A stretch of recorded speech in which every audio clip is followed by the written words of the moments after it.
সাজি, তোমাকে তো আমি তখন কতবার করে বারণ করলাম, বললাম আমি চাটা করে দিচ্ছি, তুমি শুনলে না, জোর করে নিজে চা বানাতে গেলে। এখন ফলটা কি হলো? সৌরভ, আমি এ কাজ করিনি, বিশ্বাস করো। আমি ইচ্ছে করে এমন চা বানাইনি। থাক না সাজি, আমি বিয়ের কথা দিয়েছি, সেটার কোনো রকম নড়চড় হবে না। কিন্তু ভবিষ্যতে যে কাজটা জানো না সেই কাজটা করার কোনো দরকার নেই। শুধু শুধু বাহাদুরি করে তো কোনো লাভ নেই। না সৌরভ, বাহাদুরিটা দিদি ভাই করেছে না না অন্য কেউ করেছে সেটা তো আপনি জানেন না। তার চেয়েও বড় কথা, এই বাড়িতে দিদি ভাই তো একা থাকে না। সেক্ষেত্রে দিদি ভাইকে দোষারোপ করা, কি ঘটেছে সেটা না জেনে আপনার উচিত না সৌরভদা।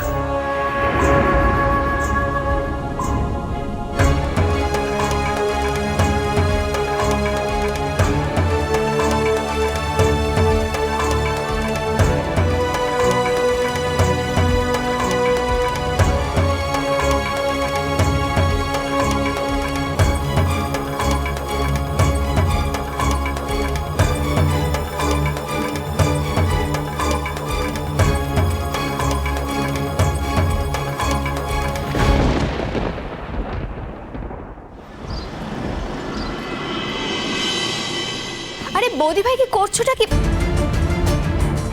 একে তুমি হঠাৎ রান্নাঘরে নিয়ে এলে কেন? তুই আগে আমাকে একটা কথা বল, তুই রান্নাঘরে কেন এসেছিলি?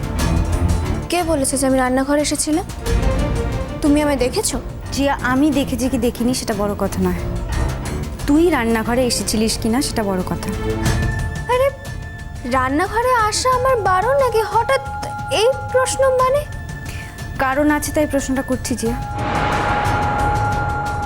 আগে তো কখনো এই প্রশ্নটা করিনি, এখন নিশ্চয়ই কোনো কারণ আছে, সেই জন্য জিজ্ঞেস করেছি। জিয়া, যে প্রশ্নটা করছি সেটার উত্তরটা দে। তুই রান্নাঘরে কেন এসেছিলিস?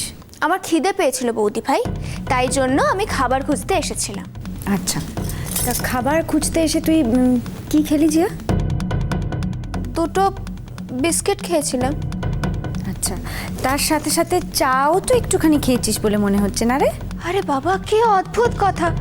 বৌদি ভাই, আমি কি কোনোদিনও চা খাই যে চা খাওয়ার কথা বলছো? সত্যি? জিয়া, কি ব্যাপারটা কি? তুই রান্নাঘরে কি করছিস? আমি ওর সাথে কিছু কথা বলবো বলে ওকে রান্নাঘরে ডেকেছি কাকিমণি। তা আমার মেয়ের সঙ্গে তোমার কি এমন কথা কাকুন যেটা ওকে রান্নাঘরে এসে বলতে হবে? আর তুমি ওকে ধমকাচ্ছই বা কেন? তোমার সাহস তো দেখছি দিন দিন ক্রমশ বেড়েই যাচ্ছে। ধমকানোর প্রয়োজন হলে ধমকাতে হবে কাকিমণি, আর আমি ওর বড় বৌদি। ও যদি কোনো অন্যায় করে তাহলে ওকে ধমকানোর অধিকার আমার আছে। বাবা কোয়েল, কে বলছে অধিকারের কথা? কার মুখে কি শুনছি? আমার মুখে শুনতে পাচ্ছ পিসিমণি। আমি আমার ছোট ননদকে শাসন করছি গো। কারণ আজ যে ঘটনাটা ঘটেছে তাতে আমার মনে হয় আমার এই ছোট ননদটির ভূমিকা আছে। মানে? কি হয়েছে? এত চিৎকার চেঁচামেচি কিসের? শোনো না, শোনো না, শোনো, এখানে কি ধরনের কথাবার্তা হচ্ছে একবার শোনো। কি ব্যাপারে? আরে বাবা, আজকে সাজি যে ঘটনাটা ঘটিয়েছে, ওর ওই মন না থাকার জন্যই তো ঘটনাটা ঘটলো। আমরা তো বলেছিলাম যে চাটা আমরা করে দেবো, কিন্তু সেটাও শুনলো না, নিজের জোর করে চাটা করতে গেল। অবশ্য ওটা করবার জন্য অবশ্যই কেউ কেউ ওকে উস্কেছিল, আর কারা উস্কেছিল সেটা তো বুঝতেই পারছো দিদি ভাই। তাই তো এত বড় ব্লান্ডারটা হলো। আর এখন এই মেয়ে এখানে দাঁড়িয়ে বলছি পুরো বিষয়টার জন্য নাকি আমার জিয়া দায়ী? না, ওকে এত দায় বিচার করতে কে বলেছে? সবসময় কি দায় বিচার করতে কাউকে বলে দিতে হয় মা? যার বিবেক আছে, বুদ্ধি আছে, মন আছে, সে নিজে থেকেই সেটা করে। আজ আমার সেটাই মনে হয়েছে মা। আজ মনে হয়েছে যে জিয়া একটা খুব বড় অন্যায় করেছে, এবং শুধু দায় বিচার নয় মা, যে অন্যায়টা ও করেছে সেটার জন্য দরকার হলে ওকে ঠাস ঠাস করে দুটো চড়ও মারা যেতে পারে।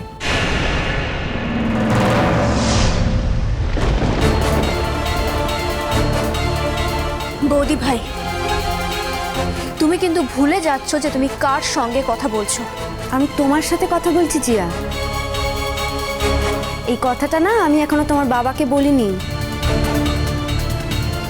যদি তোমার বাবা অবধি মানে কাকামণির কান অবধি কথাটা পৌঁছায় তাহলে কি হবে তুমি জানো তো? আর তোমার দিদি যদি এই কথাগুলো শুনতে পায়, সে তোমার সম্পর্কে কি ভাববে জিয়া? ও মা, মা তুমি দেখেছো বৌদি ভাইকে মিথ্যে মিথ্যে অ্যাকিউজ করছে? মা তুমি বলো না, দিভাই বানানোর চেয়ে আমি কেন খারাপ করে দিতে দাঁড়াও যাবো? দাঁড়াও জিয়া, এখন তোমার কাছে কি কোনো প্রমাণ আছে যে তুমি আমার মেয়েকে এইভাবে অ্যাকিউজ করছো? তোমার সাহস কিন্তু সত্যি দিন দিন বেড়ে যাচ্ছে, দিন দিন তুমি মাথায় চড়ে বসছো। ভূত, এই শোনো শোনো, পুপুল তোমাকে প্রশ্রয় দেয় তো? হ্যাঁ, ওর মাথায় চড়ে বসো না, বসো। আমরা কেউ তোমাকে কোনোদিনও বাড়ির বউ বলে মানিও নি আর প্রশ্রয় দিই। তাই প্লিজ তুমি আমাদের মাথায় চড়ার চেষ্টা করো না। আমি হঠাৎ করে কারোর মাথায় চড়তে যাব কেন কাকিমণি?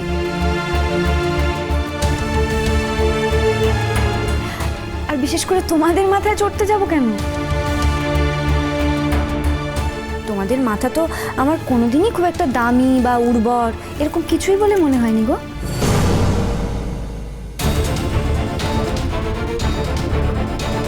কাকন,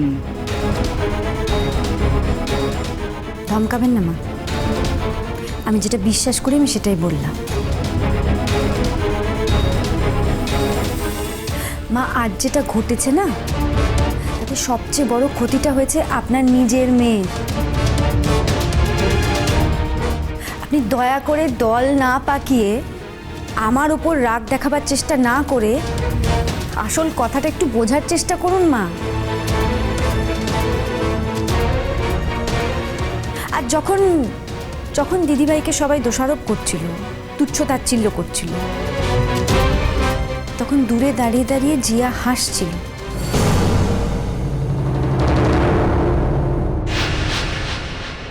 তাই তো জিয়া? আর একটা কথা বল, তুই যদি ওই চায়ের কাপ নিয়ে কিছু নাই করে থাকিস, যদি ওই চাতে হাতই না দিয়ে থাকিস, তাহলে তোর ওড়নাতেই চায়ের দাগটা এলো কি করে রে?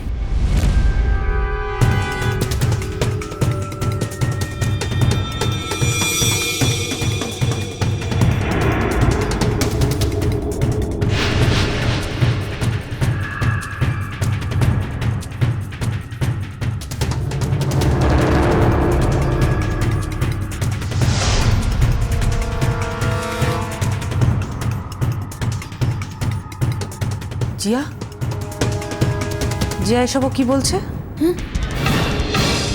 মা, আমি রান্নাঘরে বিস্কিট খেতে এসেছিলাম। ওই তো, এই তো